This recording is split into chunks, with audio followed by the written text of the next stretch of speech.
back, residents. Have you missed us? Because we have certainly missed you. Just to reintroduce myself, my name is Fahima Semanda, and I am a fellow of the Future Leaders Program with USRI.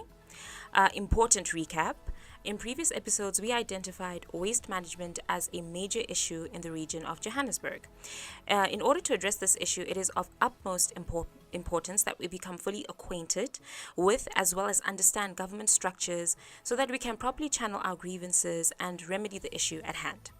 With reference to government structures, today's episode will focus on understanding if people are participating or not and why. Joining us in order to help us understand this clearer is our guest, the beautiful Jamila Mittedad. I hope I'm saying that correctly. Jamila is an experienced consultant, wellness counselor, and change maker. As a social entrepreneur, she champions the belief that businesses can be both impactful and well-resourced without compromising ethics or values. With a strong focus on public health and education, Jamila collaborates closely with community organizations and nonprofits in order to drive equitable and inclusive change.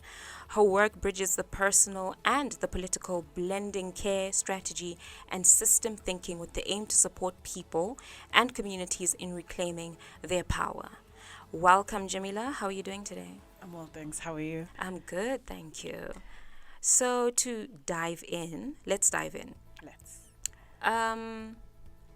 What role do you think that social structures as well as local government play in shaping our individual motivation in order to engage or disengage with and in them? When you speak of social structures, are we talking about your municipality, for instance? Can we kind of give everything a name? Yeah, yes. Okay. Also, municipality, local government being the municipality at the most ground level. Okay. Yeah. But we can even take that higher and actually say your elected government, right? Yes. The reason I just needed clarity is because engagement literally starts in the process of electing them. You know, people are in the seats that they're in because they were given that power, either by way of election or nomination or whatever else the case may be. And I think when we do those elections and have those votes, that's already one step in people putting their faith in whoever should be in that seat. And unfortunately, a lot of the disengagement happens when people start losing that faith and start to see that, okay, either there's corruption at play or people are not being heard, services are not being delivered.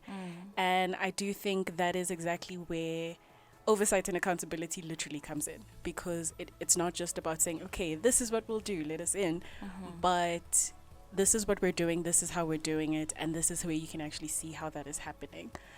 So I do think that for, you know, those social structures, to have room for people to actually witness the change that they're championing to actually happen, is where a lot of engagement can actually become strengthened in a sense.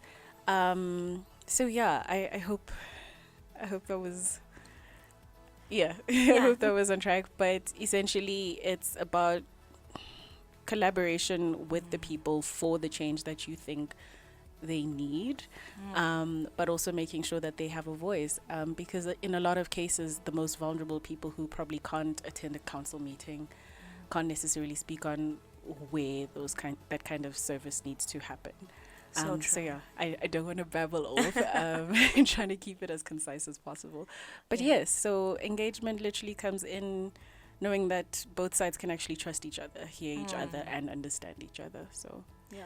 So Jamila, from a psychological point of view, how important is resident participation for collective wellness as well as for social justice? I think resident participation is literally the backbone of getting everything that we need to see changing. And I say that because perhaps not specifically from a psychological point of view, because that's very technical, but from an understanding of how we work together as societies. Everyone has a role to play.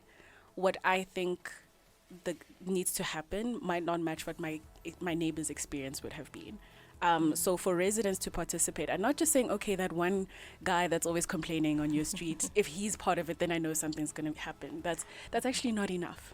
You know, we need to actually be hearing from all sides, from all perspectives. We need to have representation from all lived experiences, and that's literally what makes societies thrive. And I understand that a lot of the time people stay away from engaging or participating in these kinds of structures because either it gets really frustrating, or you don't feel heard, or it's fighting is an actual thing that happens, you know. But that's literally where transformation happens. Not just on a psychological level, but on a social, evolutionary.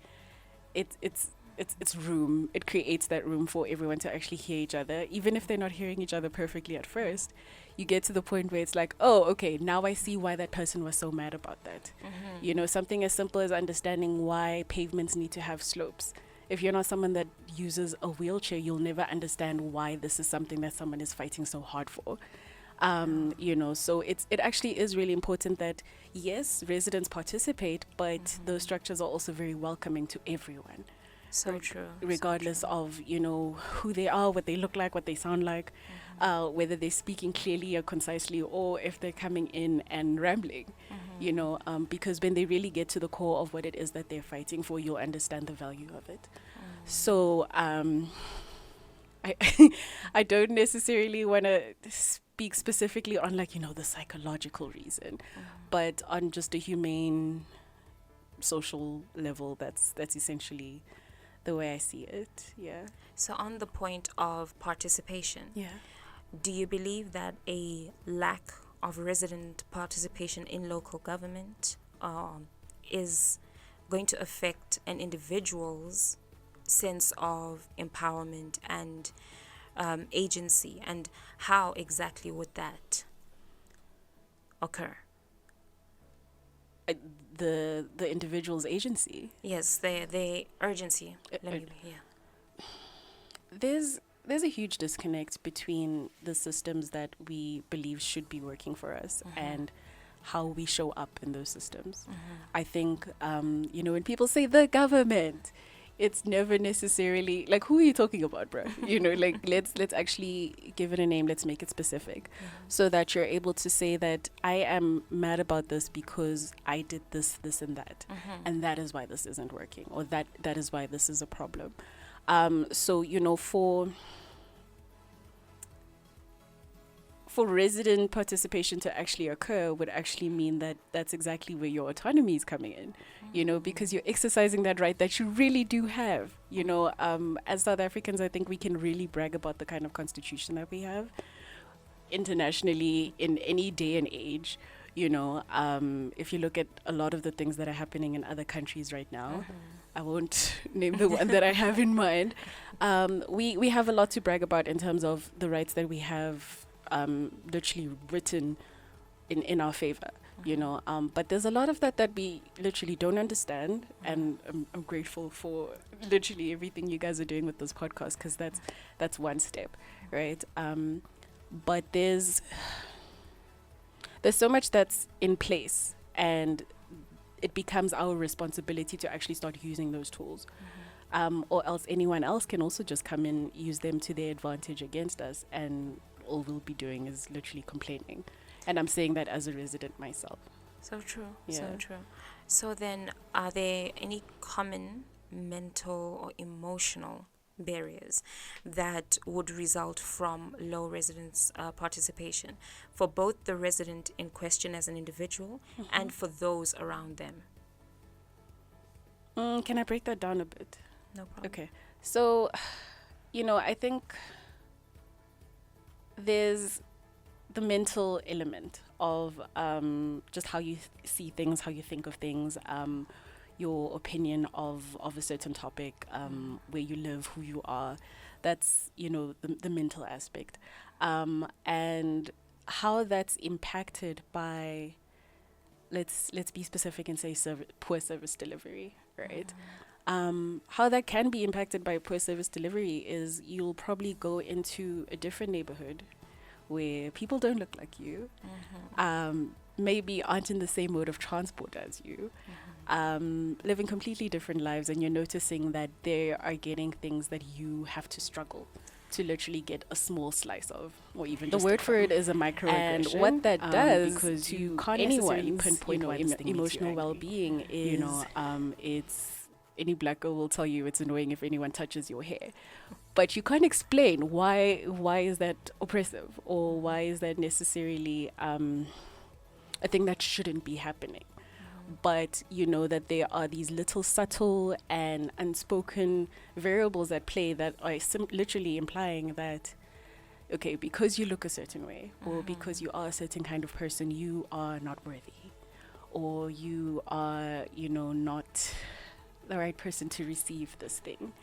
And, you know, that can feed into all kinds of things, literal insecurities, if we're speaking lightly, but it's also a huge contributor to things like crime. You know, it creates a mentality of, okay, if no one's going to give it to me, I'm going to take it. You know, it creates the kind of mindset that kind of gets people stuck in a loop of scarcity, in terms of thinking that, okay, there's not enough for all of us. If I'm going to get any of this, I need to make sure that I'm only just getting enough for myself and my people. You know, and we see that even on the highest levels, the amount of greed that we see in, I don't want to name things, but the amount of greed that we see in the kinds of things that drive corruption, for instance, is based on the fact that you have people there who are coming literally from a space of scarcity, not recognizing that, okay, the resources that are there are meant to be for everyone, not just for you and your friends and a few relatives, you know. And I do think that that's literally a mental side effect of coming from something as simple as poor service delivery or unequal access to resources. So, you know, there's so many layers to it. I think if we were to actually kind of dig deeper, we'd literally have to have a different episode for each topic. But to kind of just keep it simple,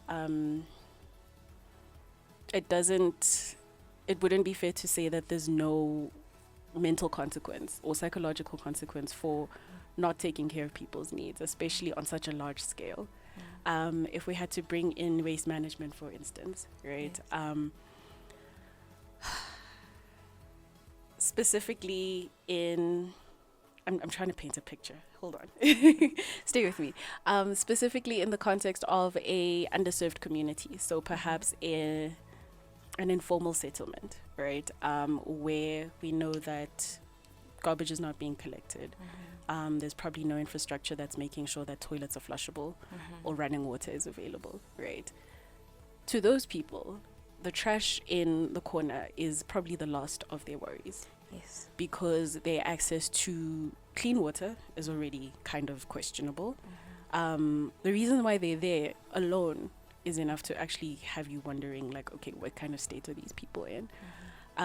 But there's a huge correlation between not just poor waste management, but poor service delivery in terms of your education and your health and literally everything else. So it's, I'm trying to tie it back in. But yeah, it's there's a lot there, and I think when we neglect the tangible aspects, the things that you can actually see, we can't sit and complain that, okay, South Africans are so depressed, or you know, this is why are so many people committing certain acts, you know, without literally looking at the fact that there's so much that they aren't receiving, you know. So good equitable public health is good enough to go down as suicide prevention. You know, it's good enough to go down as making sure that less people are actually experiencing things like depression and anxiety. So yeah, I hope that. So what so what I'm getting from what you're saying is, in terms of residents' participation, it's about community. Yes. We need to think about each other, and that's the only way that we can then, once we are thinking of one another, we will be more likely to participate in making sure that service delivery is of standard. Yes. So it boils down to community. Yes, actually, and it's about actually also holding ourselves accountable and holding each other accountable to say that okay, you're always complaining that maybe it takes too long for you to get a certain service that you want. But here's what you should also be doing. Yes. So yes, definitely, community is definitely the key word there. You've summarized it perfectly. Okay, so Jamila, going off of that, what strategies or interventions can assist in reversing or shifting these negative connotations and then making them positive ones? You've mentioned the best one already, which is community. I think people connecting with each other, not just, in terms of being on a WhatsApp group together, and sending complaints like, oh, this is happening, but actually understanding that your neighbor or someone, across from you has a certain skill. I think a mental shift that can happen is there's a lot that and I think it's human. It's very human to be jealous or don't understand certain things. But the fact that we have friction between each other literally symbolizes that we're not necessarily the same. And I think that's a good thing. Because if we're not all necessarily doing the same thing, we know who to send when we need something done. Whether it's standing up for the children or standing up for victims of GBV, for instance, or understanding when literally the waste needs to be collected. Having that understanding and saying that, okay, as a community, we have the person who is great at speaking up. We have the person who's great at mobilizing. We have the person who's really good at writing. They're really quiet. We don't see them at things much, but they're really good at summarizing everything that's going on and painting a story. How can we get all of those people to work together? Not for the sake of getting along or being friends, but for the sake of actually creating a really good community and society where we are all heard, we are all seen, and we're literally moving forward. This is a personal opinion, but I do think that after 1994, we kind of had this mindset of, okay, we've kind of beat, the big giant, and we can kind of just rest now. We're fine. But we forget that South Africa as a region had structures in place. There was culture, there was flow, there was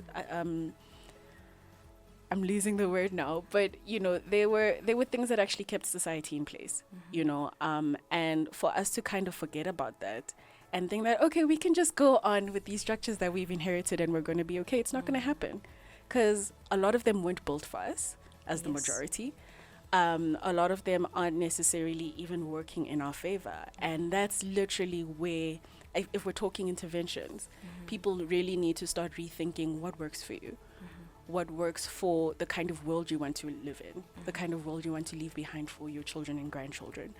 And I can't sit here and say I know exactly what that is, because I can only speak on my own experience.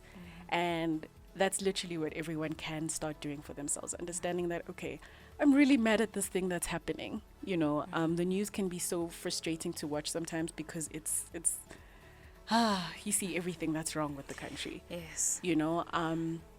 But when you're watching the news, a really good way to kind of help self-regulate is actually be like, why does that piss me off so much? I hope I can say that. Why does that frustrate me so much? Why does that make me feel so hopeless? And understand that, okay, I feel hopeless because this affects me. And I feel like I have to work really hard to get out of this. But no matter how hard you work, there is a really huge gap between being middle class and being super rich. And most of the time, you're likely going to stay exactly where you are, statistically speaking, even if you keep making more money. And I do think that the way to kind of heal those things, I'm not saying fix deliberately, the way to kind of heal from those kinds of things is by understanding what we need in that context, and also what the people around us need and how we can actually meet our needs together. So yeah, that's community, understanding our needs, and actually paying attention to the things that make us uncomfortable, because those are usually the things that need to change. So true. Yeah. Amazing. Thank you. Thank you so much, Jamila, for that. And to the residents, you've heard it. Ubuntu is not just a poor man's term. It's for everyone. So what we want for ourselves, we need to want for our neighbors, whether they are in the informal settlement or in the suburbs. Thank you for tuning in. Thank you again, Shimila, for joining us. That was very insightful. And thank you to the residents for tuning in. We hope to see you in the next episode, and be blessed.